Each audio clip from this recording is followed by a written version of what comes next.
Hey guys, Youngblood with you, and today I wanted to run through the ship options that you have available to you for exploration under $70. Exploration is easily one of the most anticipated playstyles within Star Citizen, so there's probably going to be a lot of people that are actually interested in getting into the game with a ship that's capable of catering to that desire. So with that in mind, I'm going to go ahead and start with picking the right exploration ship under $70, but in a later video I will be running through the more expensive options that are available. Now, when it comes to exploration options at this price range, I see three real options with one sort of variable to consider.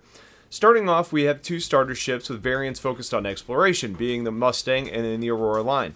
The Aurora LX is the dedicated exploration vessel of the Aurora Line, and it so happens to also be the luxury version of the craft, which is kind of funny in a starter ship, but you do get patent leather interior, so I guess that's a perk.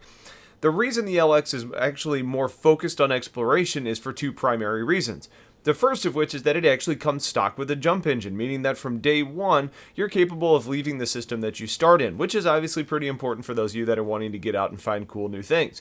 Additionally, the LX also has a jump engine that's tied to your nav drive avionics system, which allows you to kind of save your flight path and any adjustments that you've made, which allows you to easily sell that information for profit later, or you can just keep it for your own records. The LX also comes with an Energia 4 engine, which is said to be the newest in that line, capable of long-distance travel thanks to its best-in-class fuel efficiency.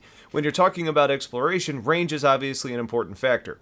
Finally, one other thing that is different is the Powerplant, and it's different from the Aurora models, basically being that it has the Endurance 300 Powerplant. Now, we don't really know what this ends up meaning, but based on the name alone, we can probably either assume that it can power your ship for longer, or it's less susceptible to wear and tear than other models, but regardless, either one of those is a good thing. Now, the variable I wanted to toss in here is the one that I always bring up in the Aurora line, and that's the Aurora Ln. The Legionnaire version of the craft can be upgraded to be identical to the other versions of the ship, but you have to change out the components. However, it's the only one that actually has a unique hull that's capable of equipping two more weapons. Now, exploration should be a relatively peaceful and safe option unless you venture into dangerous space, but being able to equip those extra weapons is a big advantage should you find yourself in trouble. The obvious downside to picking the LN for exploration is that on day one, you do not have a jump engine, and your ship is not set up for longer range via engine or power plant. So the question you really need to ask yourself is, are you wanting to set out and explore on day one? Or are you willing to do some side jobs or minor exploration to start, and then try and earn credits to allow you to purchase the jump engine and other upgrade components to make the ship more focused on exploration? Now, considering the LX is actually $5 cheaper at $30, and if you're looking for a starter ship, you probably want something capable of doing what you want on day one. Now, most will probably opt for the LX, and I think that's a good decision. Either one is a good option, but keep in mind, the LX also is a limited ship. It's not always available for sale. So if that's the ship that you actually have your eyes set on, I would consider picking up the Aurora MR for right now, and then when the LX goes back for sale, grab a CCU at that time to upgrade to the LX. Now, if we look past the Aurora, we have the Mustang Beta. And like the LX, the Beta is the dedicated explorer of the Mustang line, and is the only Mustang to offer you a bed, which will help you out in situations where you need to log out. The full Aurora line has a bed in the back, but the Beta is the only Mustang that offers that capability. Now, where things get different in the Mustang line is, it's like a mini RV. It has a bed, a screen, a hygiene center, a closet, a kitchenette, and a bunch of other things. It almost feels like a mobile home as opposed to a ship with a little bunk. Now, we don't really know what impact eating is going to have on your character at this time, or hygiene is going to have, but if a kitchen or a hygiene center ends up being a big deal, then you're going to be in a good place with this ship.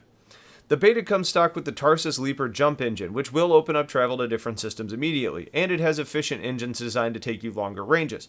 A perk this ship offers over the Aurora is that it has a size larger power plant stock, offering the Endurance 600 versus 300, which means that you should be able to power your shields, engines, and sensors, most importantly, to help in your scanning and scouting.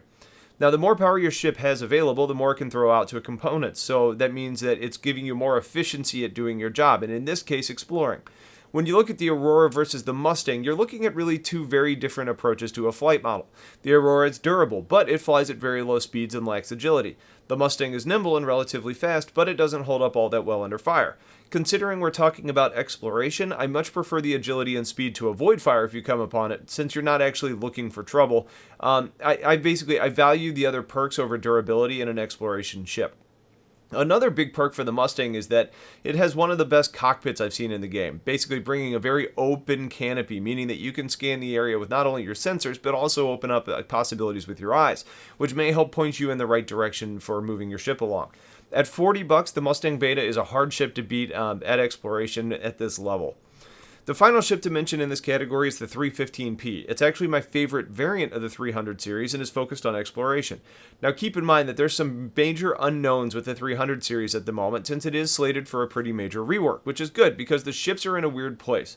They're designed to be luxurious, but at the moment they're just outdated, and they don't really feel luxurious at all. Now from a hull design stance, the ship is beautiful, but the interior is really lacking.